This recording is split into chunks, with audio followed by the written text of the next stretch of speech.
പാലക്കാട് തദ്ദേശ തെരഞ്ഞെടുപ്പിൽ ഔദ്യോഗിക സ്ഥാനാർത്ഥികൾക്കെതിരെ മത്സരിക്കുന്ന പ്രവർത്തകരെ കോൺഗ്രസ് പുറത്താക്കി. പാലക്കാട് DCC അംഗം കിദർ മുഹമ്മദ് ഉൾപ്പെടെ 9 പേരെ പുറത്താക്കിയെന്ന് DCC അറിയിച്ചു.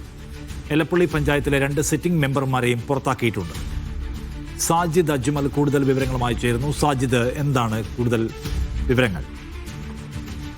നിഷാദ്, തദ്ദേശ തെരഞ്ഞെടുപ്പിൽ കോൺഗ്രസിന്റെ കൈപ്പത്തി ചിഹ്നത്തിൽ മത്സരിക്കുന്ന ആളുകൾക്ക് എതിരെ ഈ വിമത സ്ഥാനാർത്ഥികളായി മത്സരിക്കുന്ന ആളുകൾക്കെതിരെയാണ് ഇപ്പോൾ DCC അച്ചടക്ക നടപടി എടുത്തിരിക്കുന്നത്.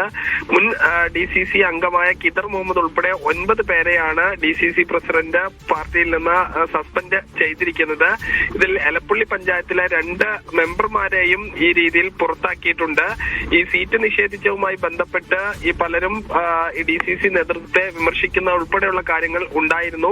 പാലക്കാട് നഗരസഭയിലെ 48-ാം വാർഡിൽ ഈ വിമത സ്ഥാനാർത്ഥിയായി മത്സരിക്കുന്ന H റഷീദ്, അതോടൊപ്പം തന്നെ എലപ്പുള്ളിയിലെ അപ്പുക്കുട്ടൻ, ശരവണകുമാർ എന്നിവരെ പുറത്താക്കി. ഇത് കൂടാതെ മാത്തൂർ പഞ്ചായത്തിലെ S റഷീദ്, മാത്തൂർ പഞ്ചായത്തിലെ തന്നെ രത്നാമണി, പവിത്രൻ തുടങ്ങിയവരെല്ലാം തന്നെ പുറത്താക്കിയിട്ടുണ്ട്. സുനിത പ്രദീപ് കണ്ണാടി പഞ്ചായത്ത്, വണ്ടായി പഞ്ചായത്തിലെ ബിനോയ് എന്നിവരെയാണ് നിലവിൽ പാർട്ടിയിൽ നിന്ന് സസ്പെൻഡ് ചെയ്തിരിക്കുന്നത്.